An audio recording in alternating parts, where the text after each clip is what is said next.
Hello student, आज जो हमारा टॉपिक है वो अकबर का सेकंड पार्ट है ना। अच्छा, फर्स्ट मैं आशा करती हूँ कि उम्मीद करती हूँ, बिलीव करती हूँ कि आपने पहले वाले वीडियो देख रखे हैं अकबर के, नहीं तो इसमें पूरी तरह कंफ्यूज हो जाओगे, फिर मुझे मत कहना, ठीक है। तो प्लीज़ उस वीडियो को प्लीज़ एक बार देख लो, फिर ये इस वीडियो को देखना है। ये अकबर का सेकंड पार्ट का वीडियो है, ठीक है। चलो हम स्टार्ट करते हैं मनसबदारी सिस्टम से। तो मनसबदारी सिस्टम बेसिकली रैंक और पोजीशन और स्टेटस शो करता था। मनसब यहाँ पे दिया जाता था, जैसे हम कहते हैं ना कि इसको 10 रैंक है, इसका 20 रैंक है, इसका 5 रैंक है, इसका 5000 रैंक है। तो कितना रैंक जाता था? 7000 से लेकर के, मतलब 10 से लेकर के 5 से ज़्यादा हम 10, और 7 से ज़्यादा भी हम देखते हैं 10,000 तक रैंक जाता है, ठीक है। ये जो मनसब होता है वो हेरिडेटरी नहीं होता है, याद रखना। और मनसब में 2 पोजीशन थे, एक पोजीशन कहते जाट, एक को कहते सवार। तो जाट क्या शो करता था?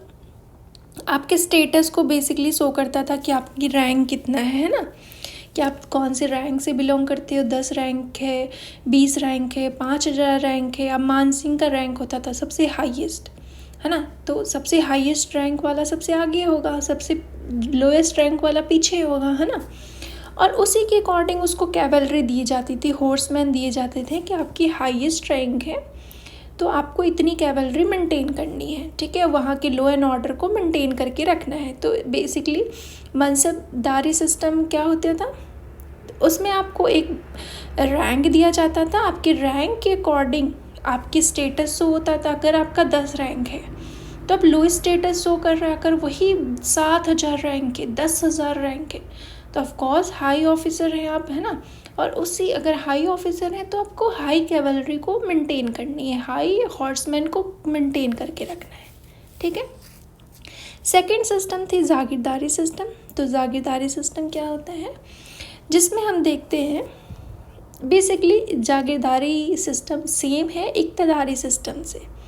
तो इक्तदारी सिस्टम क्या होता है ना, अगर ये क्लास में पूछो तो बहुत कुटोगे मुझसे, है ना। पढ़ाया मैंने ना दिल्ली सल्तनत में।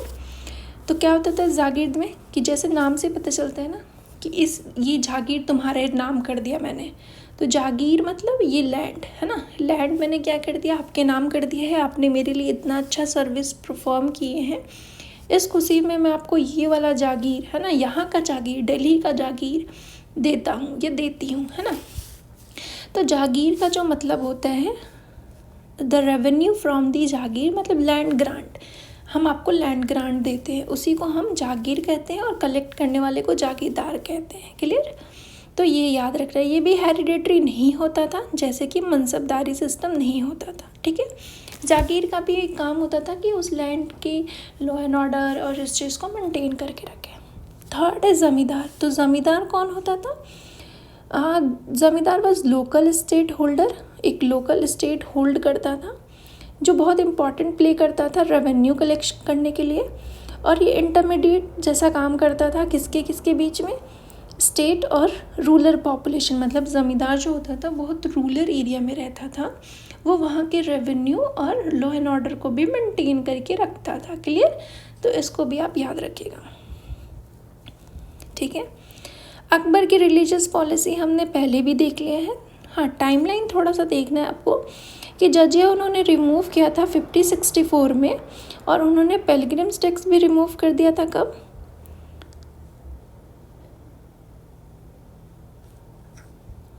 हाँ, पिलग्रिम्स किया था 5064, और जजिया करते हैं वो नहीं,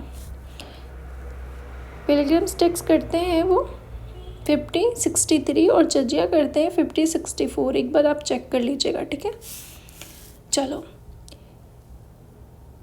अकबर इबादत खाना बनाते हैं फ़तेहपुर सिकरी में, जहाँ पे डिफरेंट रिलीजन, है ना, अपना पर्सपेक्टिव रखते हैं कि इस रिलीजन में ये होना चाहिए, ये होना चाहिए। और उसमें फिर उसके बाद अकबर को लगता है कि नहीं, मुझे अपना रिलीजन इस्टेब्लिश करना चाहिए, तो उन्होंने 1582 में दीन इलाही जो अपना रिलीजन है वो इस्टेब्लिश करते हैं, ठीक है। उसको एक्सेप्ट करने वाले सिर्फ एक ही पर्सन होते हैं, वो कौन होते हैं? बिरबल, है ना।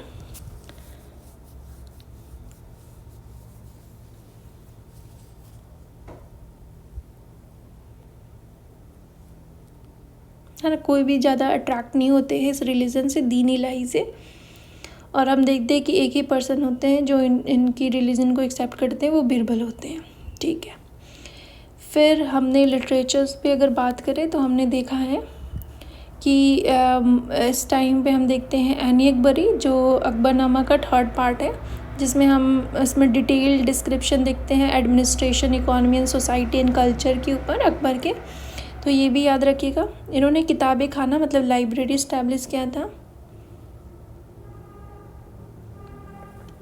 और इनके 9 jewels of Akbar court 9 person थे, 9 नोबल्स थे, हम उसको डिस्कस करते हैं। एक तो अबू फजल थे, है ना, वेरी इंपॉर्टेंट, ये भी याद रखिएगा कि अबू फजल जो थे वो पोएट थे, स्कॉलर थे, है ना, साइंस पर्शियन लिटरेचर के, है ना,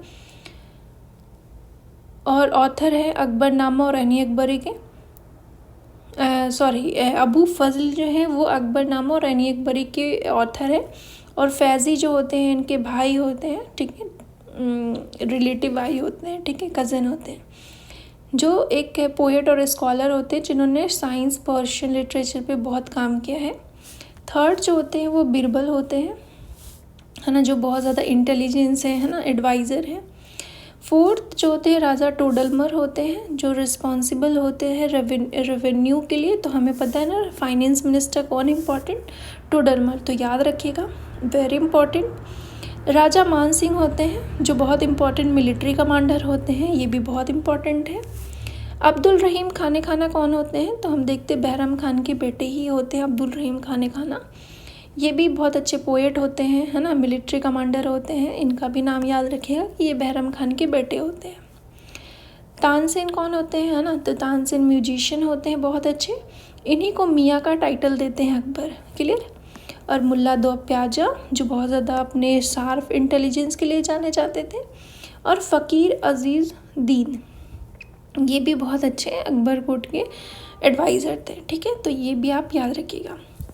आई होप आपको यहाँ तक सारी चीज़ क्लियर होगा। आज हमने ज़्यादा कुछ नहीं, एक तो हमने मनसबदारी सिस्टम, फिर जागीरदारी सिस्टम और ज़मींदारी सिस्टम, इस 3 सिस्टम को हमने डिस्क्राइब किया। और फिर हम अकबर के 2 रिलीजियस जजिया और पिलग्रिम्स टैक्स को हटाया। और फिर उसके बाद हमने दीनी इलाही जो अकबर खुद इस्टेब्लिश करते हैं एक रिलीजन, और इबादत खाने के बारे में हमने पढ़ा। फिर अगर हम थोड़े से 9 नोबल्स के बारे में पढ़ते हैं तो हम उसमें अबू फजल, फैज़ी, बिरबल, राजा तोडरमल, राजा मान सिंह, अब्दुल रहीम खाने खाना, तानसेन और मुल्ला दो प्याजा और फ़कीर अज़ीज़ुद्दीन के बारे में हम डिस्कस करते हैं, ठीक है। आई होप आपको यहाँ तक क्लियर होगा। अगर कोई भी डाउट है तो आप मुझसे लाइव क्लास में पूछिए। चलो फिर, अल्लाह हाफिज़।